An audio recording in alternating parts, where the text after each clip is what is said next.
ತಾಲೂಕಿನ ಸುತ್ತಮುತ್ತಲಿನ ಗ್ರಾಮದ ಎಲ್ಲ ರೈತರು ಸೇರಿ ಇಂದು ಎತ್ತಿನ ಬಂಡಿ ಟ್ರ್ಯಾಕ್ಟರ್ಗಳ ಮೂಲಕ ಮುಧೋಳದಲ್ಲಿ ಪ್ರತಿಭಟನೆಯನ್ನ ಮಾಡುತ್ತಿದ್ದಾರೆ.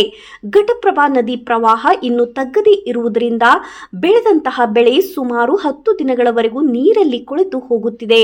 ಲಕ್ಷಾಂತರ ಹೆಕ್ಟೇರ್ ಕಬ್ಬು, ಇತರೆ ಬೆಳೆಗಳು ನೀರು ಪಾಲಾಗಿದೆ.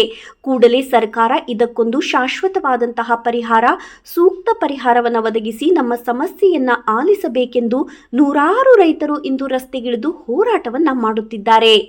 ಹಲವಾರು ದಿನಗಳಿಂದ ಒಂದು ಘಟಪ್ರಭಾ ನದಿ ಉಕ್ಕಿ ಹರಿತಾ ಇದ್ದು ನೂರಾರು ಹೆಕ್ಟೇರ್ ಕಬ್ಬಿಗೆ ಘಟಪ್ರಭಾ ಪ್ರವಾಹದ ಭೀತಿ ಎದುರಾಗಿತ್ತು. ಕ್ರಮೇಣ ಏನಂತಂದರೆ ಈ ಘಟಪ್ರಭಾ ನದಿಯ ಪ್ರವಾಹದಿಂದ ಸಾವಿರಾರು ಹೆಕ್ಟೇರ್ ಕಬ್ಬು, ನೂರಾರು ಬೆಳೆಗಳು ನಾಶ ಆಗಿದ್ದು ರೈತರಲ್ಲಿ ಸಂಕಷ್ಟ ತಂದೊಡ್ಡಿದೆ. ಜೊತೆಗೆ ಏನಂತಂದರೆ ಈ ಘಟಪ್ರಭಾ ನದಿಯ ನೀರು ತಗ್ತಾ ಇಲ್ಲ, ನೀರು ಕಡಿಮೆ ಆಗ್ತಾ ಇಲ್ಲ. ಏನು ನಮ್ಮಲ್ಲಿ ಒಳಹರಿವು ಏನಿದೆ ಅದೇ ರೀತಿಯಾಗಿ ಹೊರಹರಿವು ಸಹ ಹೋಗಬೇಕು. ಜೊತೆಗೆ ಏನಂತಂದರೆ ನಮ್ಮಲ್ಲಿ ಬೆಳೆ ಏನು ನಾಶ ಆಗಿದೆ, ಪ್ರತಿ 1 ಎಕರೆಗೆ 1 ಲಕ್ಷ ರೂಪಾಯಿ ನೀವು ಪರಿಹಾರವನ್ನು ಒದಗಿಸ್ಕೊಡ್ಬೇಕು. ಜೊತೆಗೆ ಏನಂತಾರೆ ನಮ್ಮ ಒಂದಿಷ್ಟು ಮೂಲಭೂತ ಸಮಸ್ಯೆಗಳಿದ್ದಾವೆ, ಅವನ್ನ ಶಾಶ್ವತವಾಗಿ ಪರಿಹಾರ ನೀಡಬೇಕು ಅಂತಂದು ಕಳೆದ 2-3 ದಿನಗಳ ಹಿಂದೆ ಮುಧೋಳ ತಾಲೂಕಿನ ಸಮಗ್ರ ರೈತರು ಬಂದು ತಹಸೀಲ್ದಾರ್ ಕಚೇರಿ ಎದುರುಗಡೆ ಪ್ರತಿಭಟನೆಯನ್ನು ಮಾಡಿದರು. ಏನಂತಂದರೆ ತಹಸೀಲ್ದಾರ್ ಅವರಿಗೆ ಮನವಿ ಕೊಡುವ ಮೂಲಕ ನಾವು ಬುಧವಾರದವರೆಗೂ ನಿಮಗೆ ಗಡುವು ನೀಡ್ತೀವಿ, ಆ ಬುಧವಾರದ ಒಳಗೆ ನಮಗೆ ಈ ನಮ್ಮ ಸಮಸ್ಯೆಗಳಿಗೆ ಪರಿಹಾರವಾಗಬೇಕು. ಇಲ್ಲ ಅಂತಂದರೆ ನಮ್ಮ ಹೋರಾಟದ ರೂಪುರೇಷೆಗಳು ಬದಲಾವಣೆ ಆಗ್ತವೆ, ಆಮೇಲೆ ಹೋರಾಟದ ದಾರಿ ಬೇರೆ ಸಾಗುತ್ತೆ ಅಂತ ಒಂದು ಎಚ್ಚರಿಕೆಯನ್ನು ಸಾರ್ವಜನಿಕರಿಗೆ, ತಾಲೂಕು ಆಡಳಿತಕ್ಕೆ, ಸರ್ಕಾರಕ್ಕೆ ನೀಡಿದಂಥ ರೈತರು ಇವತ್ತು ಬುಧವಾರದ ದಿವಸ ಏನಿದೆ ಅದೇ ರೈತರ ಪ್ರತಿಭಟನೆ ಬರುವ ಕಾರಣದಿಂದ ನಮ್ಮ ಮುಧೋಳ ಮುಧೋಳದ ಮಿನಿ ವಿಧಾನಸೌಧಕ್ಕೆ ಪೊಲೀಸ್ ಬಿಗಿ ಬಂದೋಬಸ್ತ್ ಒದಗಿಸಲಾಗಿದೆ. ಈ ಹೋರಾಟದ ಸ್ಥಳಕ್ಕೆ ತಮ್ಮ ಅಳಲನ್ನ ತೋಡಿಕೊಂಡಿದ್ದಾರೆ.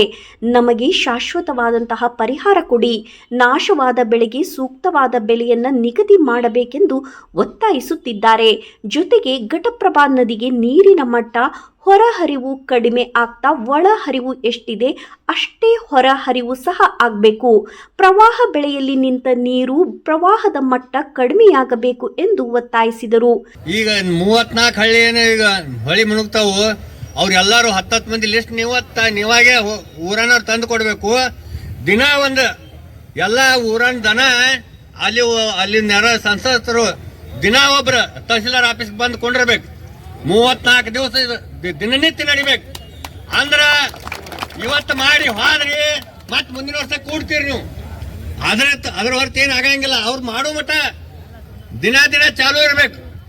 ಅಲ್ಲಿ ನಿಮ್ ಗಂಜಿ ಕೇಂದ್ರ ಬೇಕಾದ್ರೆ ತಹಸೀಲ್ದಾರ್ ಗಂಜಿ ಕೇಂದ್ರ, ದನಗಳಿಗೆ ಮೇವ ತಹಸೀಲ್ದಾರ್ಗೆ ಹೇಳಿಬಿಡೋನು. ಆದ್ರೆ ದಿನನಿತ್ಯ ನಡಿಬೇಕು. ಅಂದ್ರೆ ಇದಕ್ಕೇನ ಪರಿಹಾರ ಸಿಗ್ತೈತಿ. ಇಲ್ಲಿಕ್ರೆ ಇವತ್ತು ಮಾತಾಡಿ ಮನೆಗೆ ಹೋದ್ರೆ ಅಂದ್ರೆ ಮುಂದಿನ ವರ್ಷ ಹೊಳಿ ಮನೆಗೆ ಬರ್ತೀರಿ ನೀವು.